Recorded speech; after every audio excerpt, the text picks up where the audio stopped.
Olá, alunos!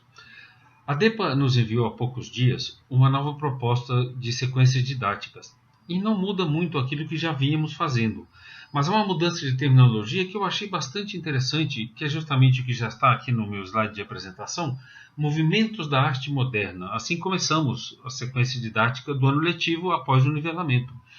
Já problematizamos essa palavra, esse conceito do moderno, em aulas anteriores.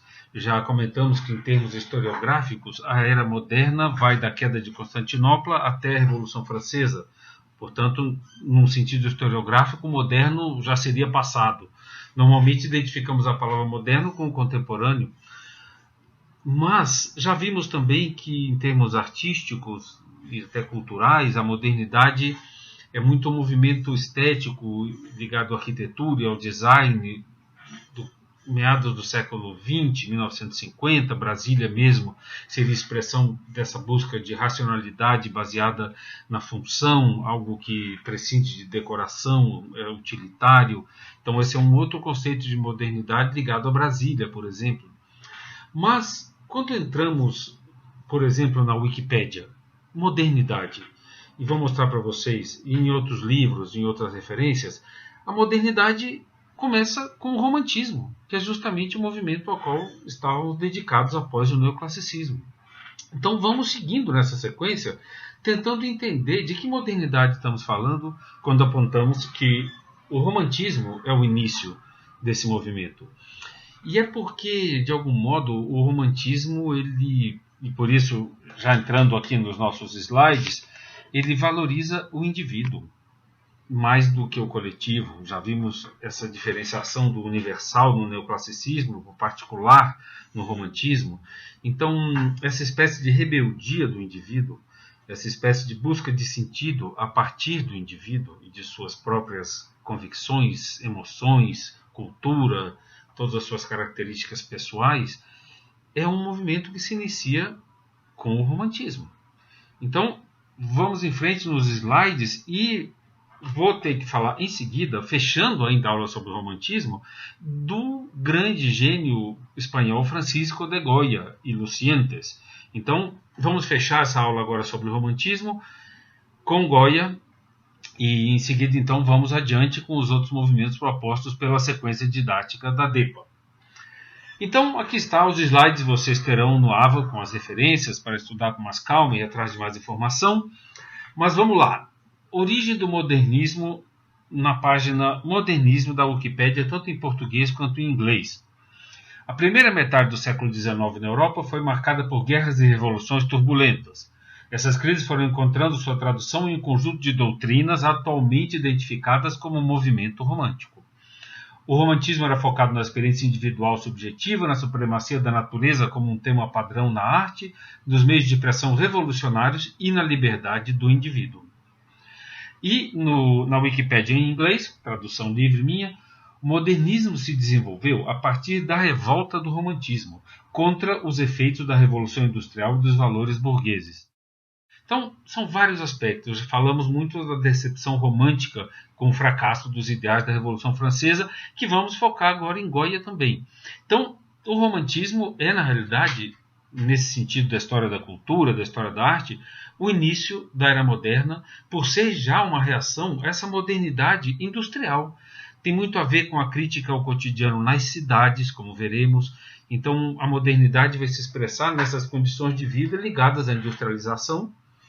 E no campo da política, toda essa era turbulenta de revoluções, contra-revoluções e essa busca na qual ainda estamos, como sempre gosto de dizer na era contemporânea, buscando o equilíbrio entre essas duas dimensões, coletivo, indivíduo, universal, particular, certo? Então, vamos em frente com Dom Francisco de Goya. Já comentei que o nosso livro didático, Graça Proença, que está no AVA, apesar de dar importância a Goya, colocando ele aqui nas ilustrações, não consegue situar Goya corretamente. Então, fala, por exemplo, foi um artista espanhol que pintou temas neoclássicos, mas expressava um sentimento que mais tarde foi considerado romântico. Alguns historiadores o consideram pré-romântico. Não dá a dimensão do artista, que eu vou tentar passar para vocês em outros livros. Então, por exemplo, Há um livro que eu gostava muito de mostrar, esses livros em sala de aula, são vários livros que eu tenho sobre Goya. História da pintura vai se referir a Goya, dizendo: o maior pintor do século XVIII foi, sem nenhuma ressalva, um espanhol, Goya, homem de irrefreável originalidade e determinação. Então, várias páginas aqui sobre Goya, os fuzilamentos do 3 de maio, as guerras, até entrar na escola neoclássica, onde nenhum artista vai ter o mesmo destaque.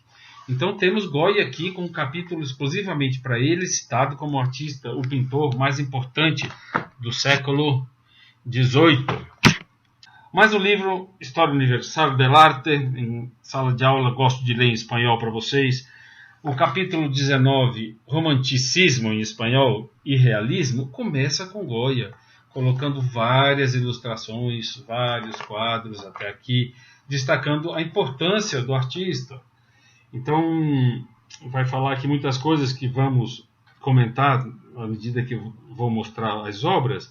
Mas, por exemplo, a Revolução Francesa, vou traduzir do espanhol diretamente, levou Goya a posições liberais que o fizeram cada vez mais sensível e contrário ao clima reacionário e retardatário do seu país. Espanha era um dos países mais atrasados da Europa. A Europa avançava na política, na ciência, nas artes, nas liberdades políticas, e Espanha continuava feudal, com Inquisição, regime autoritário, então economicamente ainda agrário. O goyesco é o sinistro, é aquilo que tem um lado obscuro, diferente do kafkiano, que é mais absurdo. O goyesco é sinistro. Então, o conceito de goyesco antecipa algumas realizações da arte contemporânea, alguns movimentos de vanguarda, como o surrealismo e o expressionismo. Por isso, início da modernidade, rebeldia individual, mundo romântico do sonho, do pesadelo e por aí vamos. Resumo do resumo do resumo. Goya aqui já está fazendo tapetes empregado da monarquia, desenhando quadros que serão transformados em tapeçarias para enfeitar os palácios. Mas Goya, mesmo nessa função ligada à nobreza, vai ter sempre uma característica goyesca, do sinistro, do estranho. Então, copiando aqui talvez alguma coisa do rococó, do barroco francês, onde se mostrava a nobreza nos seus momentos de lazer, Goya vai mostrar então essas figuras elegantes, passeando ao ar livre, mas chamam atenção para os detalhes sinistros dessa figura. Então temos aqui esse homem observando com esse olhar extremamente intenso, essa figura com o rosto coberto, essa outra figura atrás, o perfil grosseiro desse personagem com esse capuz e contrastando isso tudo com a ingenuidade dessa figura feminina. Então, mesmo sendo uma cena de lazer, aparentemente, e Goya aqui é valorizado pelos tecidos, pelas cores, pela atmosfera, é um pintor que consegue se impor pela qualidade da sua representação, mas mesmo com todos esses aspectos agradáveis, descritivos, está aí presente a sombra, que é o modo como o artista expressa o contexto no qual ele vive. Apesar da aparente normalidade, há forças ocultas ali que tornam penoso, tornam precário, tornam obscura a realidade. Assim como essa também pintura para tapeçaria, aparentemente um momento feliz, o momento da colheita da uva. Acaba de ser colhida a uva e é trazida então para os nobres provarem. Mas vou chamar a atenção para vários aspectos aqui. Por exemplo, essa montanha que em Goya, essas paisagens parece que adquirem vida própria, e essa montanha é um pouco uma nuvem, uma onda que sobe até os céus, a luminosidade desse céu e os detalhes que a gente vê na ampliação, além sempre do luxo das roupas, da beleza das cores. Temos aqui esse personagem de camponês um pouco ameaçador e forte que olha de longe. Temos essa figura da camponesa iluminada por baixo, que sempre dá um aspecto de alheamento na figura e também alheia ao que está acontecendo. Até essa criança com os braços levantados é uma expressão também um pouco dura, de angústia. Então, principalmente, o contraste social entre a alegria e o luxo dos nobres e o alheamento e essa dureza dos pobres, é esse conflito que Goya expressa também com essa paisagem misteriosa, silenciosa, grandiosa demais, com essa luminosidade meio de incêndio. Então, é o goyesco, mesmo presente em cenas aparentemente banais do cotidiano, com uma conotação de sombra e de perigo. Goya precisa trabalhar, é pintor da corte, se inscreve num concurso para ser professor da academia e ganha então esse concurso com esse Jesus crucificado de estética neoclássica, por isso essa mistura, porém de tema barroco, religioso. Com essa pintura então bem realizada, anatomia idealizada, Goya consegue seu posto de professor de pintura na academia.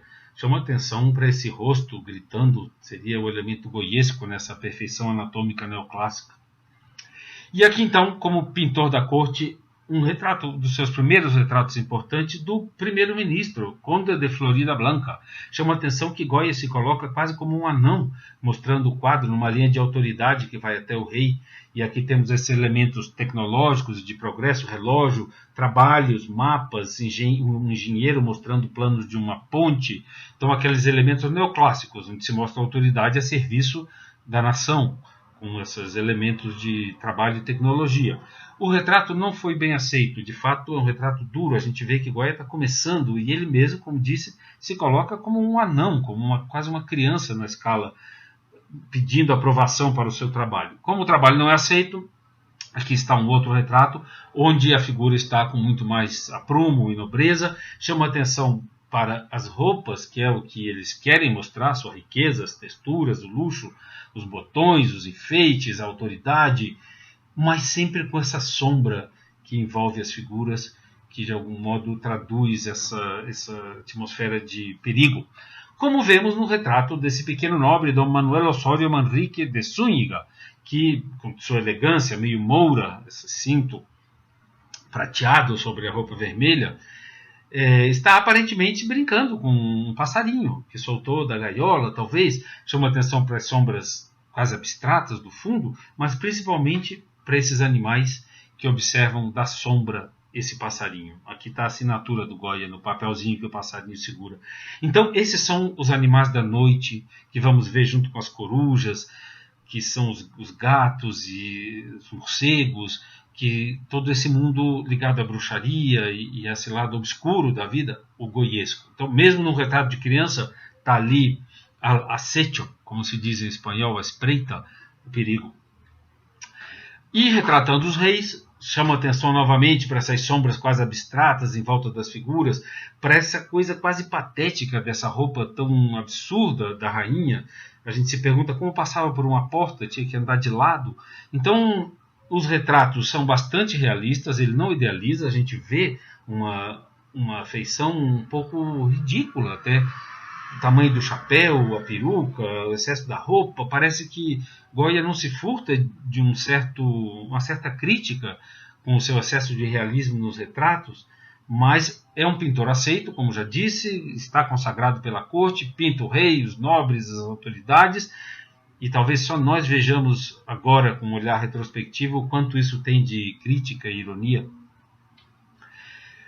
Aos 46 anos, Goya tem uma doença que não tem explicação. Essa biografia de Stevan Todorov, por exemplo, no capítulo sobre a doença, ele fala, após o debate na academia, Goya parte para a Andaluzia, o objetivo dessa viagem é desconhecido. Ele não comunica a seus superiores, aos quais deveria ter solicitado uma autorização, não avisa a família, não avisa ninguém, e faz uma viagem e fica doente por 1 ano. Fica cego, surdo, meio paralítico, a surdez permanecerá para o resto da vida. Não há hipóteses claras sobre essa doença. Então Goya, eu sinto nesse retrato, a contraluz, e nesse desenho, uma espécie de liberdade, de desafio. Então, quando sai da doença, 1 ano depois, ele começa a pintar uns quadrinhos e manda para a academia, dizendo, para ocupar a imaginação mortificada na consideração dos meus males, está em espanhol, e para ressarcir em parte os grandes gastos que me ocasionou, me dediquei a pintar um jogo de quadros de gabinete, são quadros pequenos, em que consegui fazer observações que regularmente não têm lugar nas obras encomendadas, e nas quais o capricho e a invenção não têm limites. Então está se desculpando um pouco, porque manda para a academia pequena série de quadros que não são de encomenda, são obras de capricho e invenção. E são obras terríveis. Então Goya aqui está, depois da doença, pintando pesadelos. Fogo na noite, o pátio do hospício, a prisão. a outras obras, que é apenas um resumo. Estou citando então o percurso desse artista, e este é o amigo que cuida dele. Aqui chamo a atenção para os retratos de Goya, que são de uma sinceridade absoluta. Quando a gente está diante de um original desses, isso está no MoMA em Nova York, cada pincelada traduz o agradecimento do pintor diante desse amigo que é um homem culto, que tem em casa coleções de arte, livros, e cuida dele. Então, cada pincelada e a própria sinceridade do olhar e a beleza do retrato traduz essa emoção do Goya, que está retratada quando ele faz o retrato de um rei, ou de um padre, ou de uma autoridade. O caráter em que ele analisa a figura está presente no retrato. Estou chamando a atenção para essas qualidades quase involuntárias que o artista vai expressar. Quando ele pinta alguma figura, a relação dele com a figura fica evidente no quadro. Isso que eu quero dizer. Então, a dignidade e a nobreza dessa figura, quase neoclássica, lembramos dos retratos de Davi, com sua pureza formal, a gente vai ver o contrário, muitas vezes, quando ele pinta um nobre, um primeiro-ministro, onde aquele aspecto do sinistro e certa ironia do retrato são muito mais fortes do que a sinceridade do retrato de Dom Sebastián Martínez y Pérez. Aqui, por exemplo, é um belíssimo retrato de uma figura de alta proeminência na sociedade da época. O Duque de Alba era um iluminista, e Goya fez mais de um retrato dele, inclusive envolvido em contra-revoluções e intrigas políticas, contra a monarquia, uma figura que merece, aqui dá inclusive um link, quem tiver interesse, merece uma análise mais detalhada. Mas Goya, então, faz o retrato do Duque de Alba, mas o caso dele vai ser com a viúva. O Duque morre, e Goya, então, segundo todas as más línguas dizem, e os retratos parecem confirmar, teve um caso com a Duquesa de Alba. E dá para imaginar, os livros citam, a biografia do Todorov tem todo um capítulo sobre esse renascimento, de algum modo, que Goya experimenta depois da doença, com esse romance com essa duquesa, que era uma figura que competia com a rainha em luxo, riqueza, elegância, cultura, uma das mulheres mais avançadas e notáveis da sua época. Então Goya faz 2 retratos aqui dela, que eu estou mostrando para vocês. Aqui no início do romance, onde esse branco e esse vermelho destacam a beleza e a elegância da figura, e sempre tem um cachorrinho nos olhando, e ela aponta para a assinatura de Goya. E aqui, já mais adiante, quando a relação deles já começa a se romper, ela vestida de negro e apontando no chão, está escrito Solo Goya, somente Goya. E acredito que seja Goya quem deseja isso e não ela, porque há referências e gravuras já falando da infidelidade dela com militares e outros homens, então é uma grande decepção. Goya, quando rompe com a Duquesa de Alba, vai fazer a série Os Caprichos, famosa, e expressando toda essa decepção com a mundanidade e o mundo de sua época. Então aí está a Duquesa de Alba, que veremos em seguida retratada como bruxa nas gravuras. E quando falamos de bruxaria, estamos falando sério. Quando falamos de bruxaria e Goya, temos aí o Sabate das Bruxas, pós-episódio da doença. E Voo de Bruxos, que é uma cena terrível também, e a gente pode pensar que esse pesadelo está sendo vivenciado, na realidade, dentro dessas figuras. É um mundo subjetivo de pesadelos, experiências subjetivas. Então aqui estamos falando de sonho e de pesadelo, aos sérios caprichos. 80 gravuras, divididas em primeira parte crítica social e segunda parte figuras fantásticas, visões delirantes. Essa então é a apresentação. Ele anuncia essa venda dessas gravuras no jornal e tem que retirar rapidamente isso do comércio, porque a Inquisição vai em cima. Ele doa inclusive os originais de metal, de cobre, para o rei, para se ver livre de perseguições. Então aqui está o retrato dele com essa expressão de decepção e de crítica social. Então aí está uma das gravuras iniciais, tem vários estudos onde há elementos que depois desaparecem e textos que também depois desaparecem, são simplificados na gravura final, O Sonho da Razão produz Monstros, obra por excelência do romantismo ao valorizar então o subjetivo, o drama individual, o mundo dos sonhos. E aqui iniciamos então essa parte de crítica social, sempre com um texto: que sacrifício, a menina está sendo oferecida para um velho corcunda e rico, a família atrás se lamenta ou sorri. Aqui uma crítica absurda, surrealista, todos cairão, essas mulheres velhas, as celestinas, chamando os homens sendo seduzidos pelas mulheres, as marras, como se chamam essas mulheres que são elegantes e estão atraindo os homens, em espanhol, marras, e depois sendo depenados e aprontados para fogueira com essas mulheres terrivelmente, faltam os adjetivos. Aqui a justiça, já la descanhonam, estão despedaçando uma pobre mulher, são grandes juízes que parecem leões e animais. E aqui ele critica os professores e os alunos. Quem saberá mais o discípulo? Todos são burros. Sua crítica é terrível. Ele faz crítica até dos próprios pintores, como macacos de imitação.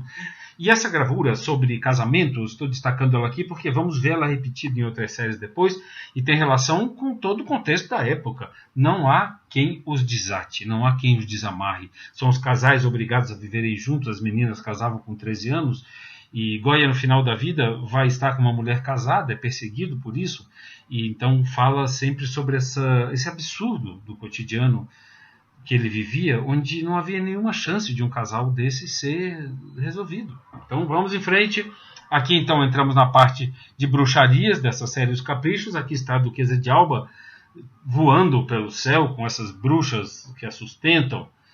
A Duquesa deixou de ser aquela grande dama. Os Caprichos, Linda Maestra, a professora carregando a jovem bruxa.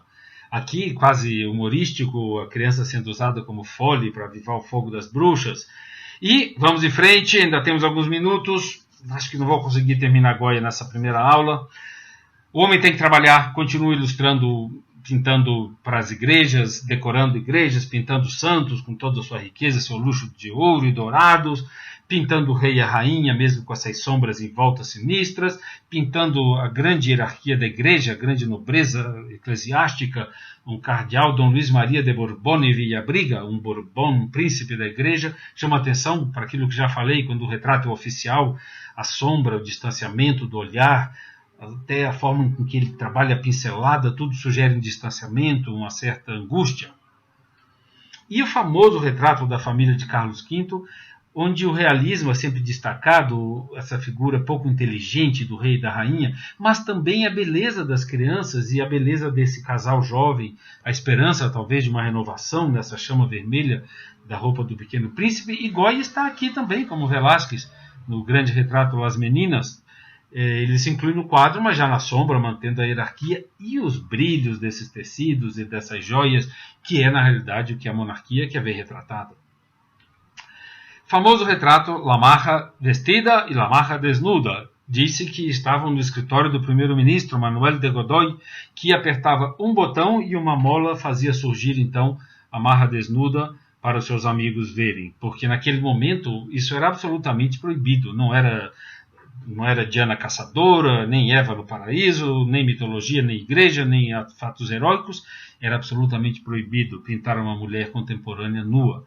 Então, o jeito que Manuel de Godoy tinha para se proteger era colocar na frente a Marra vestida e mostrar apenas para os amigos a Marra desnuda. Retrato de um amigo, Frei Juan Fernández de Rojas, chama atenção para a modernidade desses contrastes, a inteligência do olhar, como é direto quando ele retrata alguém que ele considera.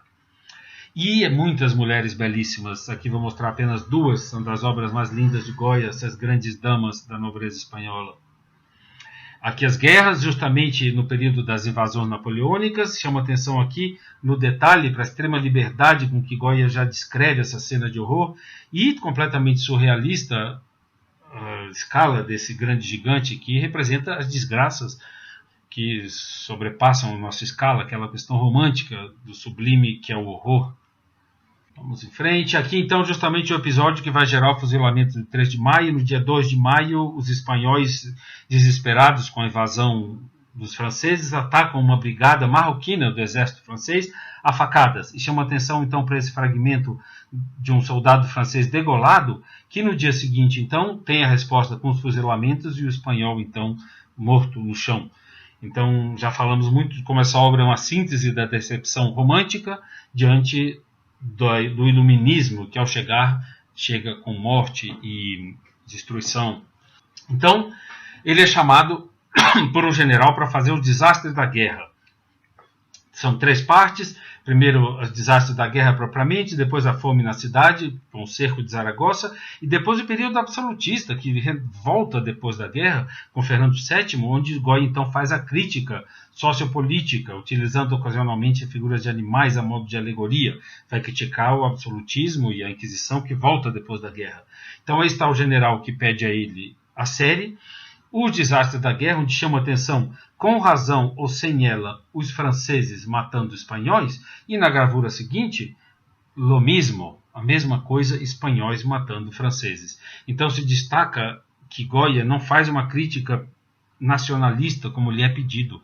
Ele tem uma visão muito acima da simples visão nacional, patriótica, e faz uma crítica do absurdo da guerra por si mesmo, por si mesma. Nessa condição de iluminista, ele tem essa visão crítica de como a guerra, ao massacrar os civis e a colocar toda a sociedade numa situação de tragédia, é absurda por si mesma. Ele não toma partido, com razão ou sem ela, e é a mesma coisa se for espanhol ou francês.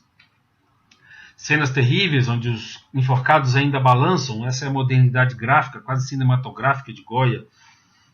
E se chama Duro es el paso. Tem que ajudar cada passo essa figura a subir, consolado aqui pelo jesuíta, pelo padre. E a modernidade novamente desse corte, que já vimos no fuzilamento de 3 de maio, quase abstrato. Não se pode mirar, ninguém olha. Todos viram as costas, fecham os olhos, cobrem a cara, mas Goya olha. E aqui quase cinema de novo. Ele deve ter olhado essas pessoas de cima enquanto desenhava, por conta dos bombardeios, as casas são destruídas, e aqui já anunciando o horror de Guernica. Picasso vai beber nesses absurdos, virados de cabeça para baixo, desarticulados. Goya já estava falando disso. Terríveis cenas, aqui é um resumo a coisas muito piores do que isso. E aqui então a segunda parte, a fome na cidade. E já vamos entrando na crítica social. São de outra linhagem, os nobres rindo da miséria das crianças mortas, e aqui a igreja representada como demônios com garras e asas de morcego, assinando decretos contra o bem geral, é como se chama essa gravura. E vai mostrar novamente aqui os padres na corda bamba, com o povo esperando a queda. Então, esse é o contexto de crítica social da série Desastre da Guerra, e aqui temos Goya aos 69 anos, o estudo e obra acabada, surdo, parece que a gente sente essa condição, e nos olhando com toda essa consciência de grande artista diante dos desastres de sua época. E aqui então, imaginem vocês o que era o espanhol tendo que fazer o retrato do Duque de Wellington, que tinha acabado de derrotar Napoleão e naquele momento domina seu país. A Inglaterra apoiou não somente Portugal, mas também a monarquia espanhola. Então, no seu retorno ao absolutismo depois das guerras peninsulares, um período muito conflitivo e confuso da Europa e da Espanha. E aqui está então Fernando VII, com todo o seu autoritarismo realçado pelo cetro. Este retrato está no Museu de Arte de São Paulo. Se diz, inclusive, que o retrato do MASP é o que ele fez olhando o rei, porque depois de um retrato original, ele simplesmente reproduz com diferentes roupagens para serem expostos em tribunais, em palácios, em diferentes locais do país. Então, é um retrato que traduz esse autoritarismo e esse lado sinistro e autoritário, realçado aqui pelo cetro na mão, pela espada mostrada pelo rei. E com a volta da Inquisição vai retratar então essas cerimônias, esses castigos medievais com máscaras e flagelações, e a Inquisição, aqui esses chapéus têm fogo, essas figuras estão saindo do tribunal para serem queimadas vivas. Então é a angústia do artista diante do atraso do seu país, retratados nesse carnaval onde o absurdo do mundo é mostrado com uma liberdade técnica, como já disse no início, que só os expressionistas, já no século XX, depois da Segunda Guerra Mundial, vão ter. Então aí está Goya, retratando esse absurdo do mundo. E vamos continuar então com uma série ainda mais louca, Os Disparates. É muito difícil de traduzir o que querem dizer essas cenas. Em sala de aula, eu tinha o prazer de perguntar o que isso quer dizer. E um aluno me diz, por exemplo, são refugiados. Mas eles estão tão contentes, parecem abrigados, sorrindo, contando histórias. Nesse tronco à noite, tão alto, a lua está aqui embaixo. Sonhos, pesadelos, difíceis de interpretação. De todos modos, está se falando de fragilidade, de precariedade. essa leitura é sempre em aberto. Essa é a magia da obra de arte, ela nunca se encerra. Cada novo espectador acrescenta sentido. E há toda uma interpretação, uma linha de interpretação psicanalítica nos livros, onde se interpretam os animais como o lado sexual. Então, nesse disparate voador, essa mulher parece que está sendo raptada de fato, e talvez a interpretação via sexualidade seja um caminho para a gente entender esse tipo de cena. E já falamos dos casais que não conseguem se separar. Nos caprichos eles estavam amarrados, nos disparates eles já são uma espécie de siameses, com os 4 pés colados e as cabeças coladas nesse grito de horror, acusando uma espécie de padre por estarem juntos enquanto a sociedade observa, meio animal, rindo escandalizada. Então já tem a ver com a experiência pessoal do artista, com essa mulher casada, e ele então denunciando com extrema violência o absurdo que é quando um casal que se odeia muitas vezes não pode se separar. Então é completamente surrealista e expressionista, e já não temos nem palavras para qualificar e adjetivar esse tipo de imagem. Novamente aqui então, talvez a referência ao instinto sexual, com essa mulher sendo arrebatada, sorrindo, e chama atenção para esse detalhe absurdo, que em sala de aula posso perguntar se vocês estão vendo, e a gente conversa até que vocês enxerguem, essa espécie de animal devorando uma mulher que está entrando na sua boca. Temos o olho, a orelha e o focinho. Então, esse clima de absurdo e de surrealismo. E aqui podemos falar desse instinto sexual, talvez a mulher tentando se equilibrar sobre esse instinto, que ao mesmo tempo está sobre uma corda enquanto a sociedade toda observa. A chave psicanalítica com interpretação sexual permite, de algum modo, que a gente sinta do que está se falando aqui, dessa extrema fragilidade da mulher. E essas cenas muito modernas, dessas figuras voando quase que com asa delta, vai morar numa chácara que ele compra fora de Madrid com essa mulher casada, provavelmente para escapar da perseguição. E vai pintar nas paredes dessa chácara do surdo, a Quinta del Sordo, as coisas mais horrendas que ele fez em vida. Essa é a figura que está no nosso livro, citada como se fosse um tema neoclássico, porque é Saturno devorando seus filhos, mas pintado de um modo que depois será considerado romântico. Ele escapa. O horror aqui é puramente goiesco, não dá para classificar. Então aí está, as imagens são consideradas o ápice de sua obra, pela modernidade. Então está tudo nas paredes dessa casa. Imagina que era isso visto à luz de velas, à noite não havia luz elétrica. Então, extremamente surrealistas e soturnas. As paredes chamam a atenção para essas muralhas, esses morros que viram verdadeiras paredes. Já falamos da natureza que ganha vida própria em Goya, nessas procissões religiosas sinistras. O expressionismo desses monges tomando sopa, quase caveiras, completamente exagerados. Essa procissão parece do inferno, vindo das cinzas, com as figuras encapuzadas. E aqui já podemos falar do grito do Munch, o expressionista, que faz aquele grito na ponte, é do grito que estamos falando. E as cenas de bruxaria, o sabate com os bodes. E esse absurdo desses 2 homens se batendo até a morte no deserto, que é o eco daquela figura da guerra. Faz sentido, sozinhos no nada, nos batermos até a morte? Esse é o absurdo que Goya sente e aponta de modo tão eloquente. Estamos sozinhos no universo. Um aluno uma vez me perguntou: o senhor está falando da nossa solidão cósmica? Sim. E estamos nos batendo até a morte? Essa essência, esse absurdo essencial, está presente nessa cena tão aparentemente banal de 2 homens quase que afundando na lama no meio do nada. E aqui o expressionismo abstrato, se não fosse a cabecinha do cachorro, era pura textura e luz. E finalmente Saturno devorando seus filhos. Uma vez estava dando aula e falando desses temas de Goya e caiu a pia da minha sala, onde tínhamos ainda uma pia para oficina de ilustração, e falei na hora para os alunos: é disso que Goya está falando, o tempo devorando, desarmando, destruindo. Então é uma visão muito mais ampla do que apenas questões mitológicas. Tempo, nosso pai.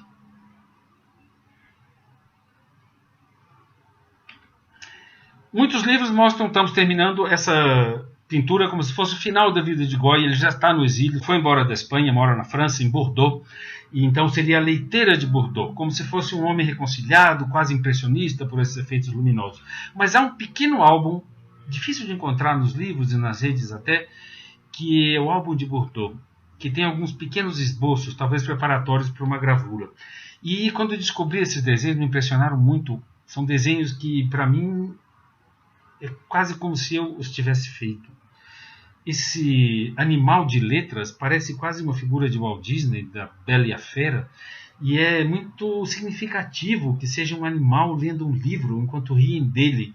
Eu vejo isso como um autorretrato de Goya, ou talvez um retrato de qualquer um de nós, que ao mesmo tempo que gosta e ama a cultura, busca a cultura, é ainda uma espécie de animal em nossa rudeza, simplicidade, em nossas emoções, então meio ridículos.